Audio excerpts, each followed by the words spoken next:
बिस्मिल्लाहिर्रहमानिर्रहीम। अस्सलाम वालेकुम स्टूडेंट।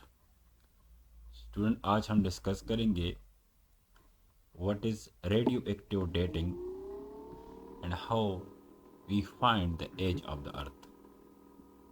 आइए अपनी क्लास का बाकायदा आगाज़ करते हैं। Radioactive dating simply defined as radioactive dating is a method of dating rocks and minerals using radioactive isotope। Radioactive dating हमारे पास वो तकनीक होता है जिसमें हम radioactive isotope like uranium, thorium, carbon 14 etcetera को यूज़ करते हैं और इसी रेडियोएक्टिव आइसोटोप के बेस पर हम किसी भी रॉक्स या किसी और मिनरल्स की एज मालूम कर सकते हैं।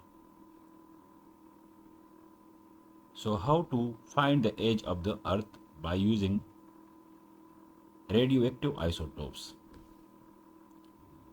The age of the earth is estimated from the relative abundance of two isotopes of uranium-238 and uranium-235। uranium-238 और uranium-235 को बेस बनाकर हम एज ऑफ अर्थ जो है उसको एस्टिमेट कर सकते हैं, उसको मालूम कर सकते हैं। The half period of uranium-238 and uranium-235 are 4.5 10 power 9 years and 7 10 power 8 years respectively। हमारे पास जो यूरेनियम-238 होता है उसका हाफ लाइफ होता है 4.5 10 पावर 9 ईयर्स।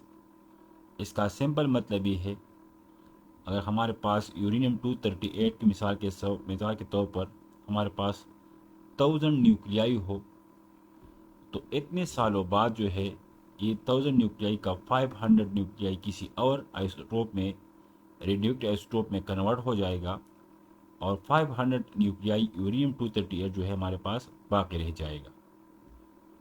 इस एज को हम बोलते हैं half life. Half life simply means the time required per radioactive nuclei to reduce to its half is known as half life।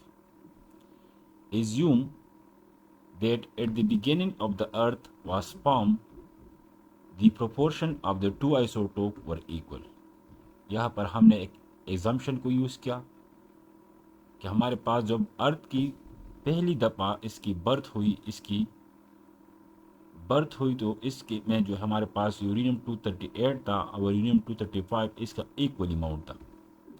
Now on the basis of this assumption, the present relative abundance of uranium-238 to uranium-235 and natural uranium is 99.3% to 0.7%। अभी हमारे पास जो natural में uranium है उसमें तकरीबन 99.3% जो है यूरेनियम-238 है और 0.7% हमारे पास यूरेनियम-235 है। Now we know from the Rutherford and Soddy law that n equal to n naught e power minus lambda t, where n naught is the initial amount of radioactive nuclei, lambda is disintegration constant, and t is n time t, and n is the remaining amount of radioactive nuclei after time t। अब अगर इसी equation को हम यूरेनियम-238 के लिए लिखे और यूरेनियम-235 के लिए लिखे तो हमारे पास बन जाएगा n1 equal to n0 into e power minus lambda t. हमारे पास रिलेशन इस तरह हो जाएगा, this is n1, this is n0 e power minus lambda 1t, where this n1 equal to n0 e power minus lambda 1t for uranium-238 and n2 equal to n0 e power minus lambda 2t मतलब कि equation जो है हमने पहले uranium 238 के लिए लिखा और फिर यूरेनियम 235 के लिए लिखा और फिर एक दूसरे पर डिवाइड किया. So we obtain N1 by N naught equal to 99.3 divided by 0.7 because this N1 by N2 show the remaining amount. So the remaining amount is 99.3 divided by 100 divided by 0.7 divided by 100. सो ये जो इसका ratio है 99.3% का और 0.7% का, ये हमारे पास ये हो जाएगा. इस तरह ये एन नाट जो है एन नाट के साथ कैंसिल हो जाएगा. और अगर इसको हम सिंप्लीफाई करें, इस ई पावर माइनस लैम्डा 2 को हम नोमिनेटर में लेके, so we obtain n1 by n2 equal to 99.3 divide by 0.7 equal to e power lambda 2 minus lambda 1 into t. अब इस एक्सपोनेंशियल को हमने ख़त्म करना है. सो हम बोथ साइड लॉगरिथम को अप्लाई करेंगे. तो यहाँ पर भी हम लॉग लगाएंगे. This is our n1 ratio n2. और यह अगर हम लॉग लगा दें तो ये लॉग इस ई के साथ कैंसिल हो जाएगा. So this expression convert to log 99.3 divide by 0.7 equal to lambda 2 minus lambda 1 t. अब अगर हम इसको both side lambda 2 minus lambda 1 से डिवाइड करें, मीन्स इस इक्वेशन को टाइम के लिए सॉल्व कर ले, so we obtain t equal to 1 over lambda 2 minus lambda 1 logarithm 99.3 divide by 0.7. But we know from the relation between disintegration constant and half-life lambda equal to 0.6931 divided by t half. सो अगर इस expression को हम uranium 238 के लिए लिखें और uranium 235 के लिए लिखें, सो we obtain lambda 1 where lambda 1 is the disintegration constant of uranium 238 equal to 0.6931 divided by 4.5 10 power 9. Similarly, lambda 2 the disintegration constant for uranium 235 equal to 0.6931 divided by 7 into 10 power 8. अब इस lambda 1 को हमने यहाँ पर put करना है और इस lambda 2 को अगर हमने यहाँ पर पुट करना है, so we obtain t equal to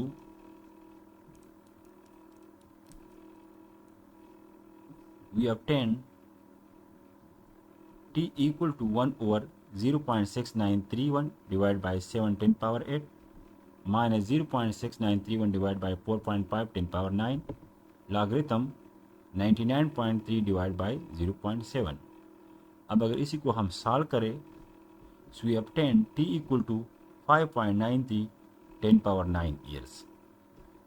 So this is the value of the age of the earth, and this value agree nearly with that given by astronomical evidence for age of the universe. तो ये हमारे पास जो है as की अर्थ है और ये जो रिज़ल्ट है ये एस्ट्रोनॉमिकल जो एविडेंस है हमारे पास बिल्कुल उसके साथ कोइंसाइड करता है, सॉरी ऑलमोस्ट कोइंसाइड करता है. So this is the approximate age of the earth or age of the universe. Thank you.